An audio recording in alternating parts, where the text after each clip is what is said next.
evening and a very warm welcome to all. In conversation with me today is my colleague and dear friend Sheenam Ohrie. Sheenam is a global business leader at Dell Technologies and the chairperson of the employee resource group called Women in Action. There are many more initiatives that Sheenam leads, but in particular, I am inspired on a daily basis by her dedication and passion for leadership development of women. Happy to be here with you, Sheenam. Sheenam, Absolutely I happy would to be with you too, Vinita. thank you.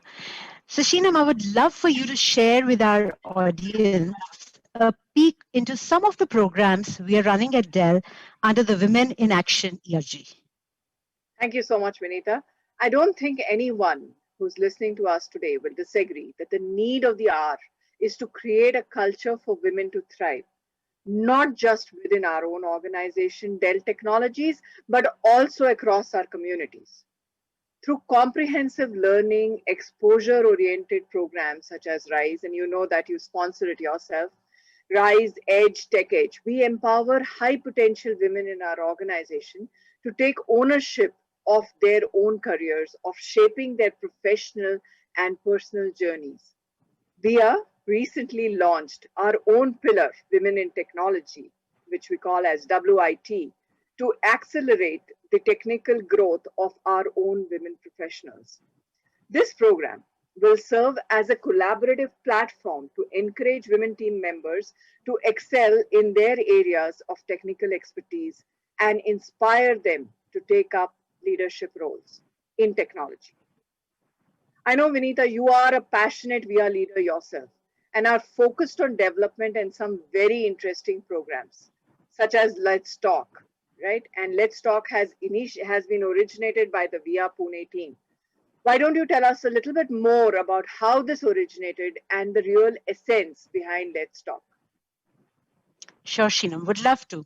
So, Let's Talk was literally an idea that got discussed over a lunch table one day between a few of us, and we converted it into a program for a very small group initially. And then we expanded it across our organization and now beyond.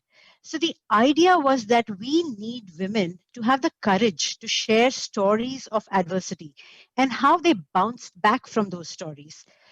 And this initiative sits perfectly under our Women in Action ERG, Sheenam, that you lead.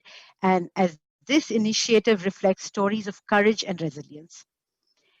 So, Sheenam, the word courage is a perfect segue into our introducing our guest today, who's an epitome of courage, grit, and resilience, Dr. Absolutely. Kiran Bedi. We will be in conversation with our own, she'll be in conversation with our own President and MD of Dell Technologies, India, Alok Ohrie.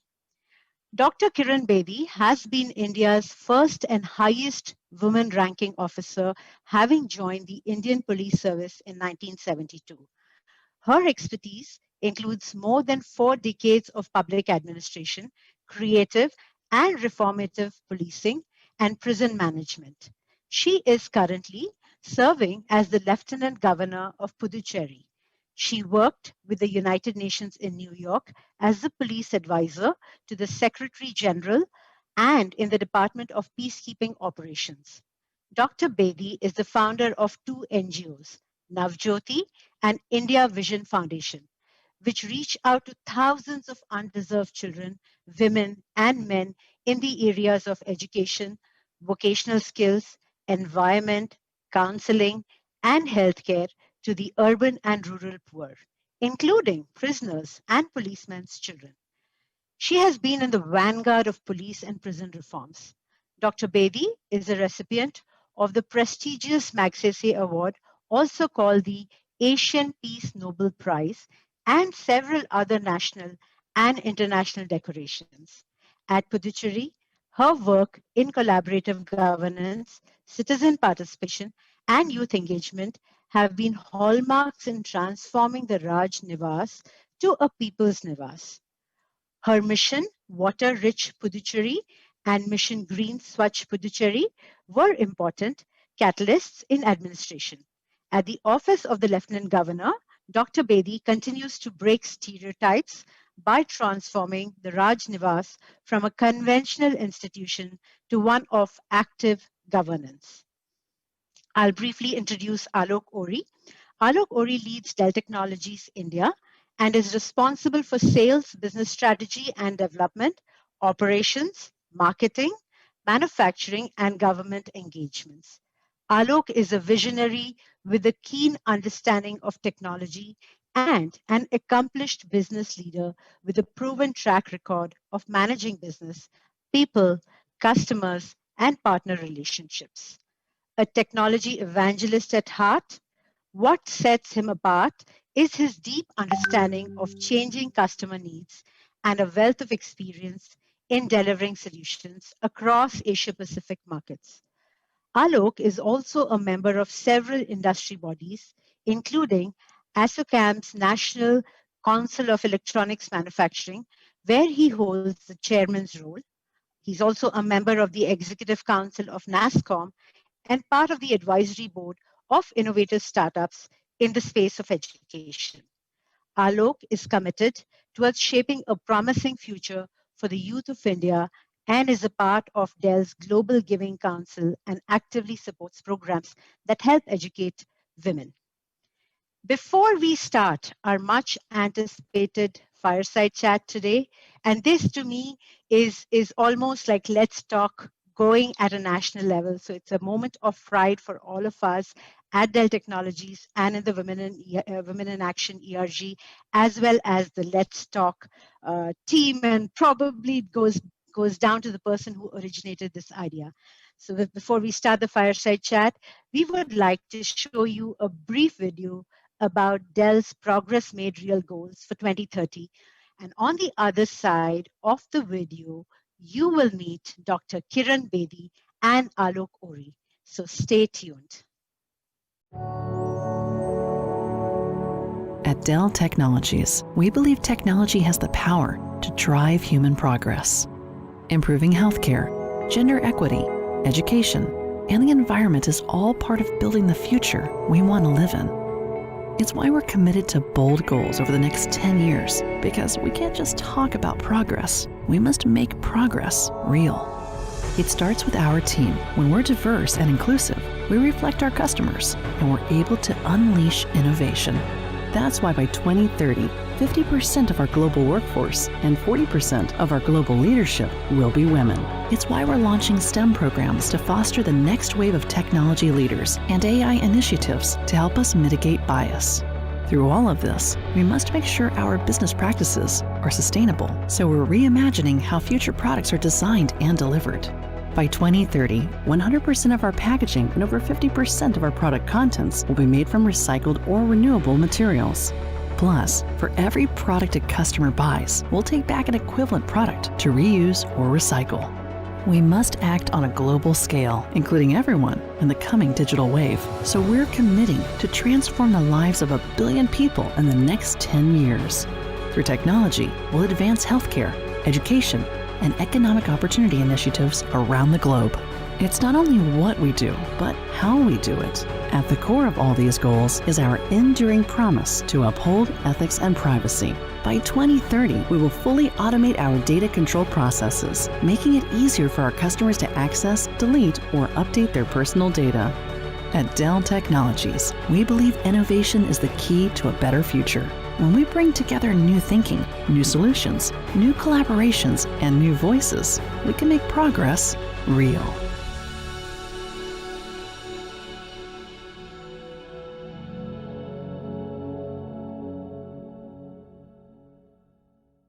Thanks very much, Vinita and Sheenam, for setting the stage. Very good evening, Madam Governor, and it's great to be connecting with you once again. We are deeply honored, and it's my privilege to welcome you to Dell Technologies Let's Talk, a series put together by our employee resource group called Women in Action. Me and my entire team of 25,000 team members in India are absolutely excited and looking forward to the conversation today. In fact, ma'am, I should share with you that many of the team members reached out to me saying, can they bring in their family members, given that they are all working from home? I said, yeah, absolutely. Let them join. Let them join the conversation and enjoy the interactions. Ma'am, your grit, your courage, fearlessness, discipline, and dedication for a better tomorrow for the country and the progress of the country is absolutely inspirational. In fact, it plays in very much closely to what our vision as a company is globally. We would like to deliver a better tomorrow for the humans on this planet Earth. From healthcare to education to digital economy, we believe that technology, if harnessed properly, can really solve very complex societal problems and can take care of all the challenges that we face on a day-to-day basis in the society as well as in the business. The purpose of our company globally is to enable human progress through technology.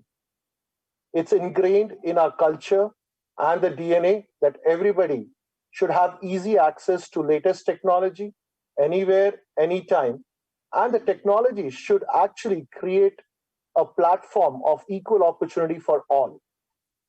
It's for that reason that we have actually come out with 2030 moonshot goals globally, which will have a massive social impact globally across all the countries, all the markets that we operate in.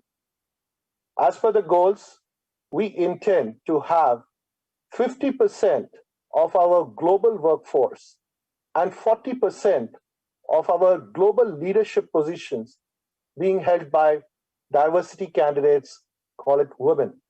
But that's a huge, huge climb that we need to make over the decade that we have in front of us.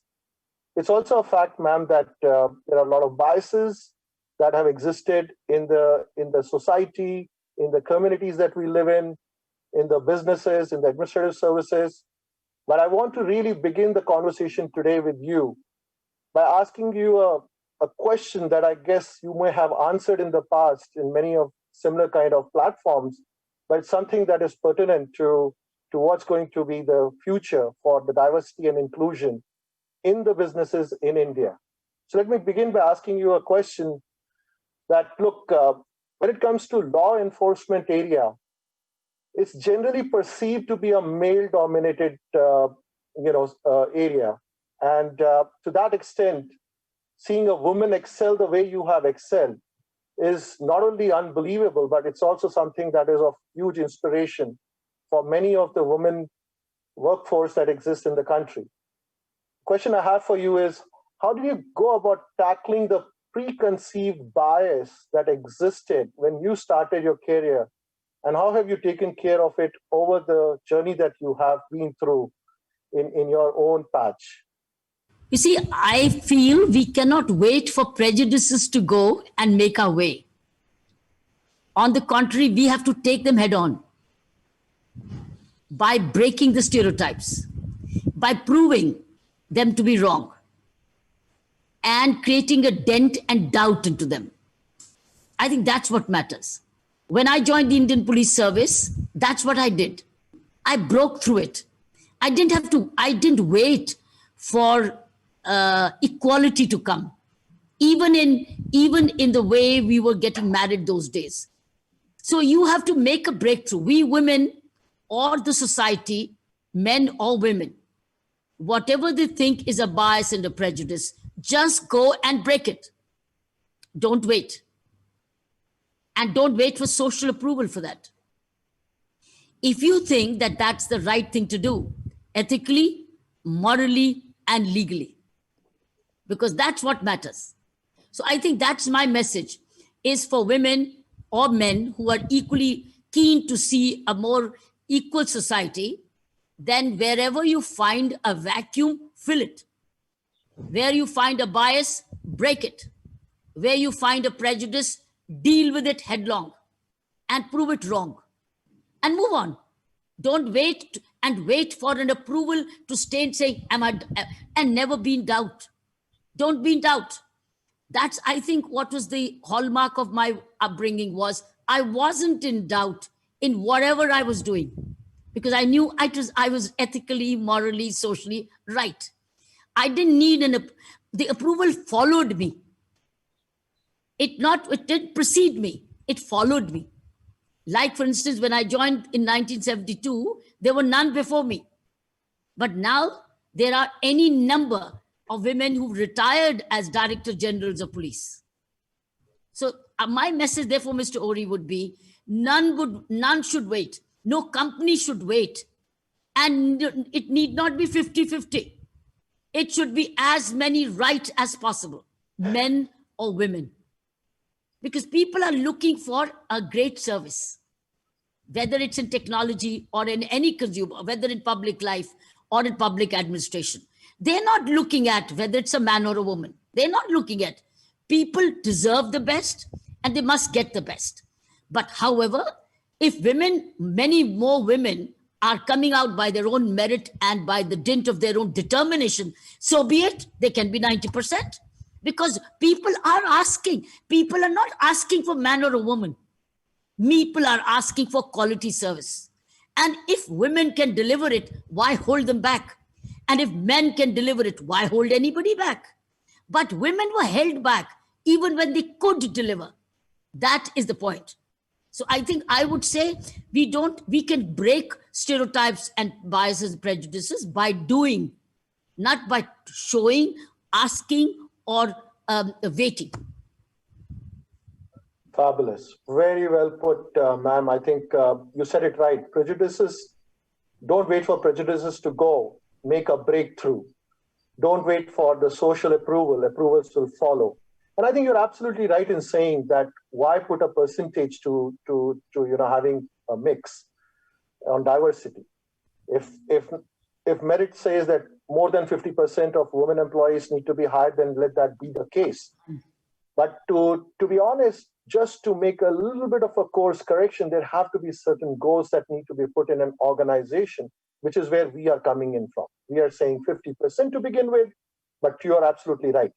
If more meritorious candidates are going to be available from the talent pool that we bring into our company, and that percentage is higher than 50, so be it. And we will definitely keep that in mind as we progress in our quest to really bring in the balance within the organization.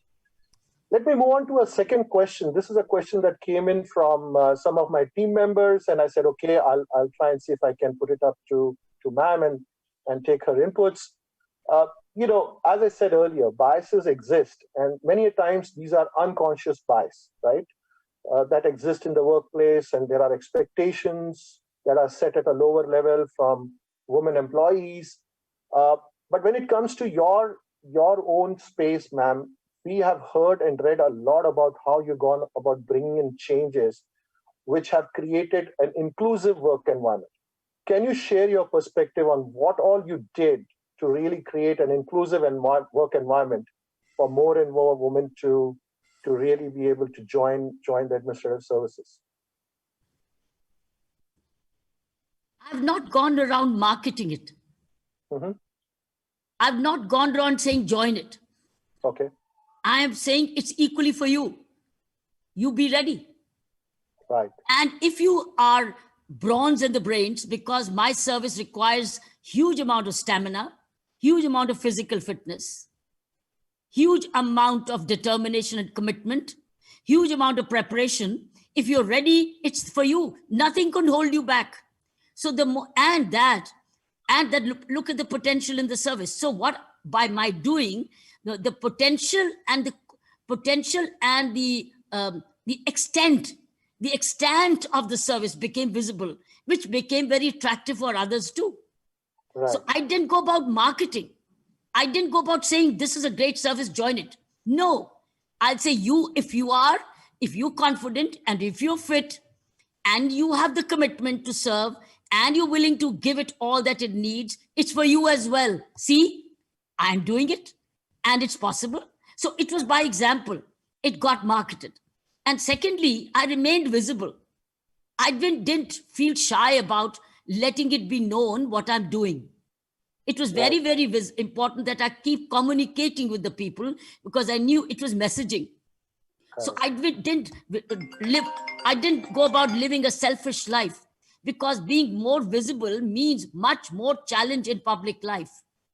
Constantly giving interviews when it was available, when it was needed. being available to the media when it was needed, and it required much more energy. But I stretched out because I knew I was setting a trend. I could have retired into a very quiet, contented life saying, Mera ho gaya. I'm okay with myself. Now, why must I do the extra?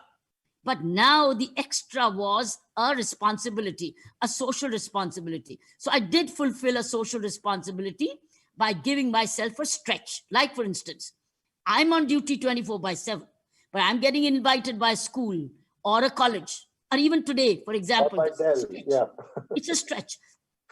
I do it as out of social responsibility. It's a stretch there. That connecting with the people is very, very essential when you're in public life. Unfortunately, what happens in bureaucracy and in government service is being invisible is the safer way out. Saying less is a safer way out. And it provides you your own structured and your own space. I offer my own space for giving a social, fulfilling a social responsibility. Why? Because I know it's setting a trend, it's benefiting. So I have to make a choice all the time. I think what's important, therefore, is successful women must continue to connect and reach out. Their families must be behind them, around them, to see, mommy could do it. My daughter could do it, would say, my family would say, right? My parents would say, be part of the visibility, which means not by compulsion, but by enjoyment. So I think that's what I did extra. Had I been for myself and only for just be myself, I need not have gone so public. But I did remain a public face. Initially, of course, I was also a tennis player since I was already in this public space as a tennis player. But I continued with that visibility and chose the risk of visibility rather than security of anonymity. Fabulous. Actually, at this stage, I should acknowledge and thank you. We are extremely grateful for you having agreed to come on this platform. Team tells me that when they reached out to your office, there was an immediate yes. So you live by the words that you are using right now to describe as to how you go on about. You have actually been very, very reachable. And to that extent, we thank you for joining us on this platform today. Ma'am, what I will do now is switch over to taking the questions from the broadcast. A lot of live streaming going on here, and I'd like my team to bring up the questions that they are seeing on the chat. Yeah, Dr. Bedi, we've been seeing that you've been affecting change all through your professional life, is what the question says. So what has been your driving factor to make this happen? I must change what I think is not right. I'm not here for status quo. I'm here for transformation. I believe in transforming, changing, altering, amending, correcting what I see, what I can. And then I stretch to the extent how far I can go. I don't limit myself. That is where my inner courage has helped me a lot, a courage which grew with me. So I have the energy and I have the courage to call it a spade and correct it. I don't compromise on things which I don't have to. Why? Because I'm here for a reason.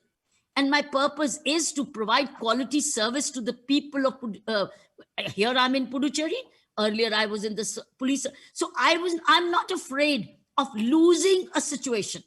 I'm on the contrary afraid of losing an opportunity. Wow, yeah. Fabulous. Next question.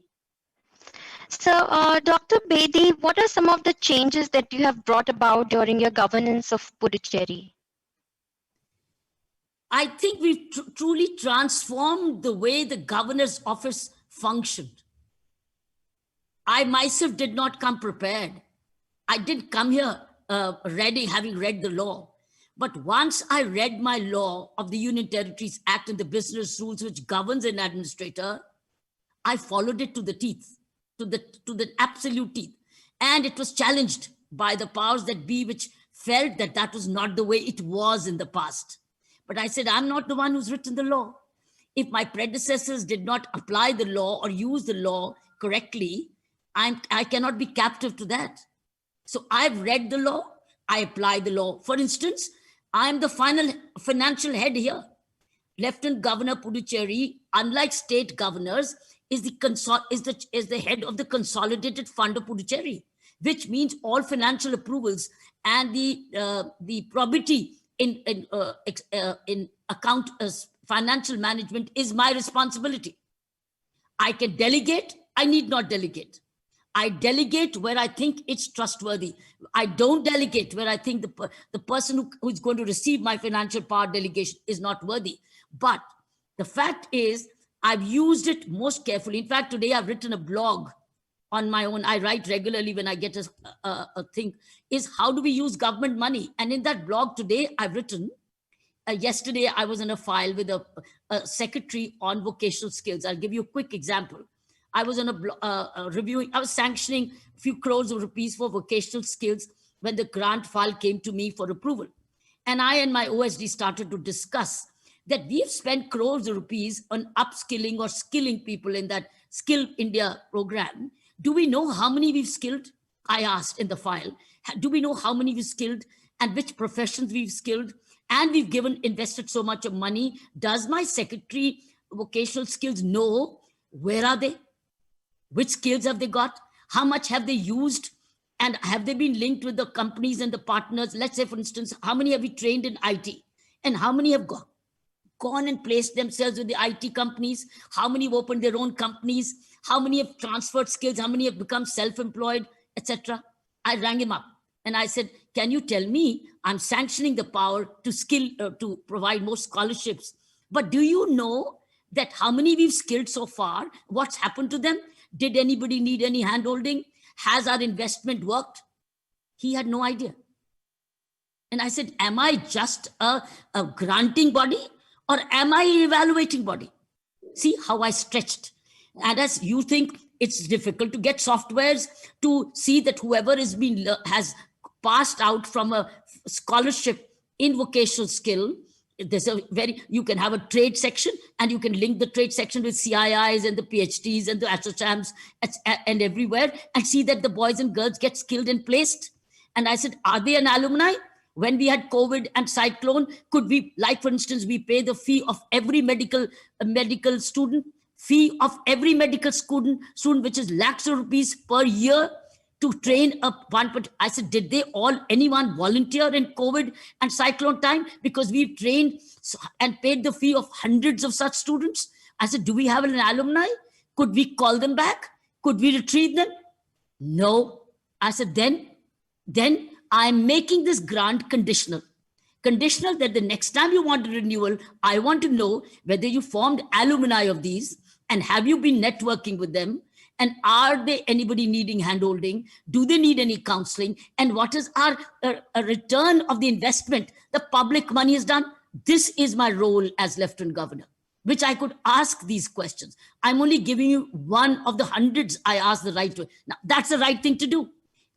The point here is I've not reinvented, I've reinstated the role of a Lieutenant Governor as per the law and the business. It did disturb hugely, but it didn't bother me because I'm not here as a rubber stamp or a constituent. That's why I'm not called a full governor. I'm a Lieutenant Governor and called an administrator. And earlier it was, Raj Niwas is a lovely mansion. It's like a 7-star place. But all I need is one room. Rest of the place is a public place, is meant for public good and to do the right thing, to do in the right amount, to the right extent. So I would say every decision has been transformative and it's been evaluating to see how we spend the public money. Are we wasting it? The other day, a proposal came for celebrating NCC Cadet Day. I'll give you another example. Now that's a small amount. It says NCC Day. I said, very good. I love to have been an NCC cadet. I love to meet them. No, ma'am, there has to be a large buffet and a lunch for them. And we need so much of money. I said, no, they don't need any buffets. NCC cadet, they parade and they get a banana and apple as a refreshment. I said, we got it. That's it.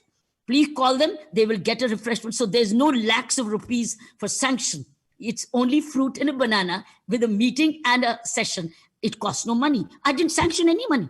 for the NCC day. I'll say no. Instead, they should be given an opportunity to go through an experience, not of eating, but of serving the community.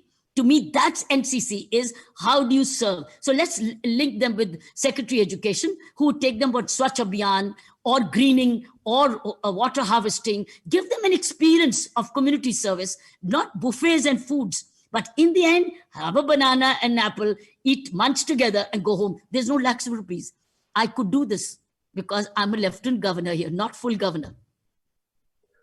Actually, ma'am, on a lighter note, you reminded me of my NCC days. We used to get a samosa and a peda, and we used to look forward to that. After 3 hours of parade, after all that sweat and tiredness, just a samosa and a peda used to be big refreshment. You're absolutely right, ma'am. Ma'am, you've been through so many different roles, responsibilities. You have a very diverse experience. Now, many of those roles and responsibilities, this is an extension of what you have just answered. I'm just asking a question. I'm sure many of our employees and the other folks who are attending this broadcast will benefit. So when you moved into different roles and sometimes in areas that you have not had any prior experience, as a leader, how do you go about building your acceptance amongst the folks who are already there in that patch? I mean, she has come now, why should we get aligned? Kind of a question comes up for all the leaders. It's a very natural human behavior.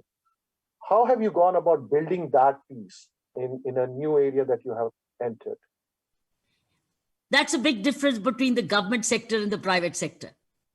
Government sector, you're neither interviewed, nor do you apply for a post, and nor do you give any appraisal system. You're qualified, you've got the experience, and you're posted. And you don't even know for how long. You don't even get a tenure. Yeah. So I have never got a posting of what I asked for. First time in my life, in the current posting, the Honorable Prime Minister called me and said, Kiran, would you like considering going to Pondicherry as a Lieutenant Governor? I looked at him. The first time in my career, I've been given an option to know beforehand. I'm considered for a particular. I've just been posted.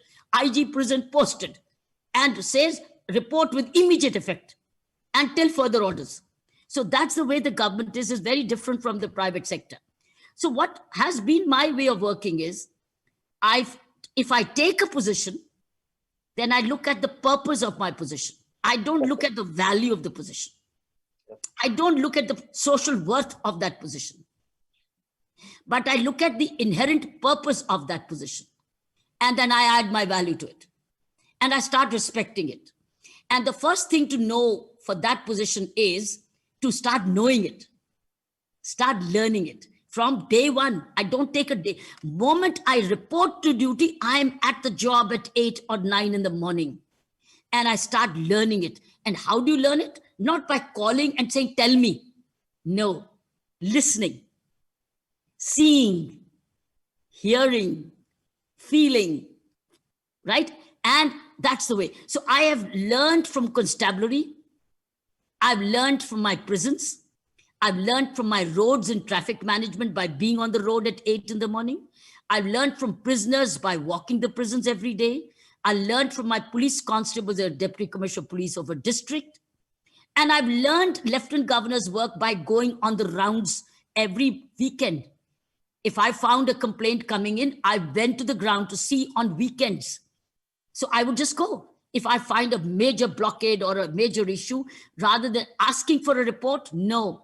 I say, okay, at 6:30 in the morning, we do a round. Why I say 6:30? Because I don't want to disturb traffic. And I want to return before traffic picks up, because when the Lieutenant Governor goes, there's a distraction. I don't want distraction. So I've learned by seeing, by using my 5 senses. And what happens is that nobody else does that, unfortunately, by seeing or using all 5. They all for paper reports. The tradition is paper report. I don't ask for paper. I don't have a habit of paper reports. I see, I document, and then I ask questions, seeing it. When I ask questions, solutions start emerging. The problems start fading, and I start getting to know who is to do what to make it. Then I come back and collaborate. Then I come back and find the resources. If there's no money, I go for corporate social responsibility. If there is money, then I make sure it's budgeted properly and effectively for. So I start learning and I continue to do that. So I think the key is always find the purpose for which you are. If once you adopt it, you own it. I take responsibility for that work. I don't then ask for approvals. I read my constitution and the law. I know what my capabilities, what are my boundaries. Then I go within those boundaries, go learning, sharing, collaborating, doing, and getting things done.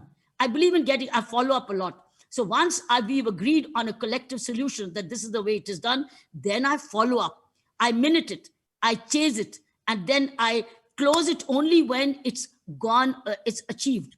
And it's a daily learning. It's not yesterday's learning. So it's been for my 40 years of everyday learning.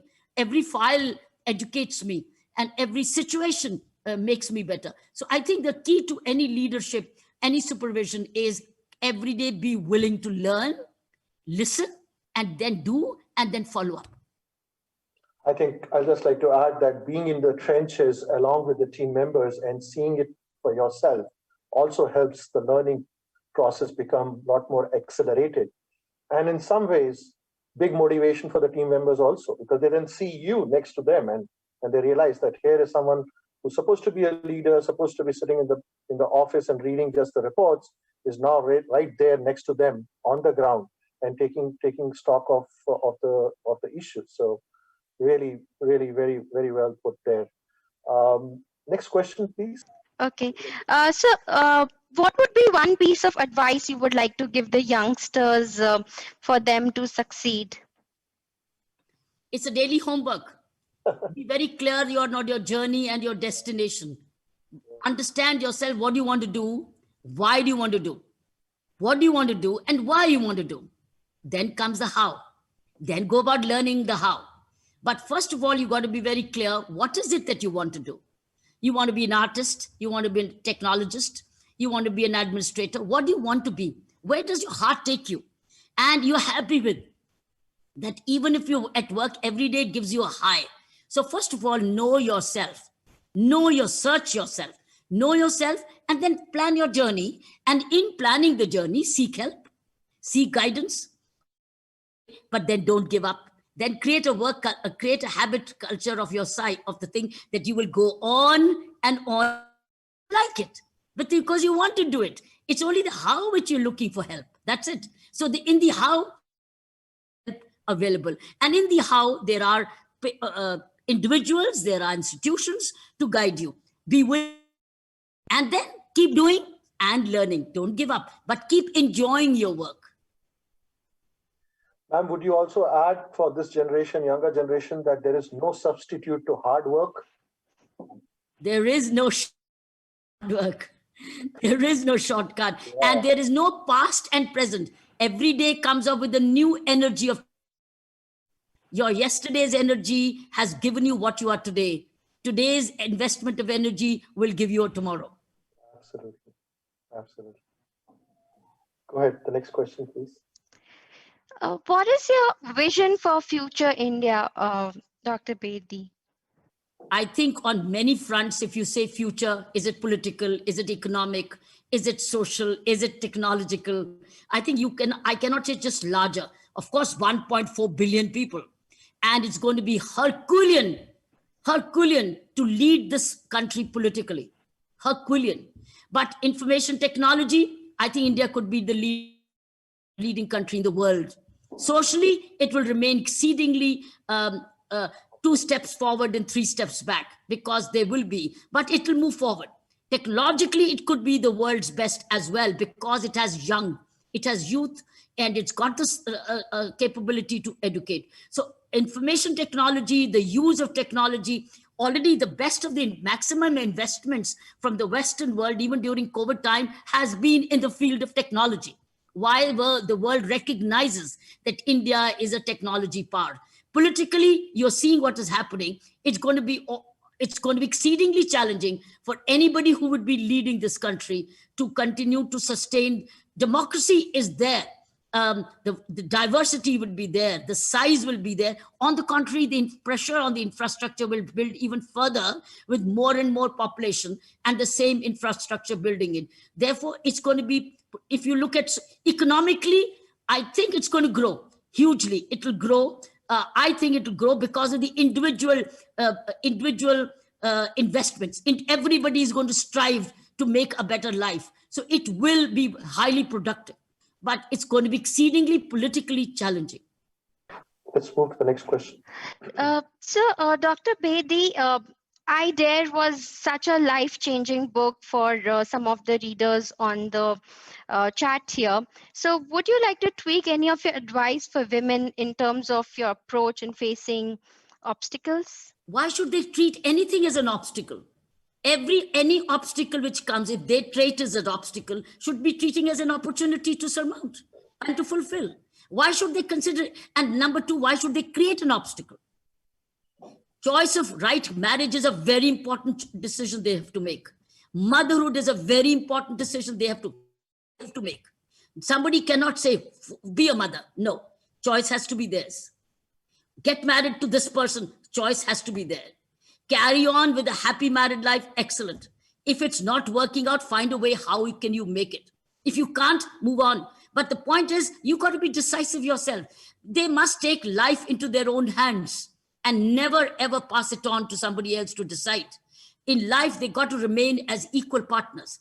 To my mind, that's a woman's life, equal partners. How she manages her energy is a real challenge. Where she wants to invest and spend her money and time has to be her own wisdom, choices. So I think a woman now equally educated, equally aware, equally inspirational, I must also decide and learn how to make better choices all the time. And it's not everyday choices. Right. Okay, the last question. And last question here, what is your legacy you see yourself leaving behind? I think a little early to Yeah, a little early. give me some more time.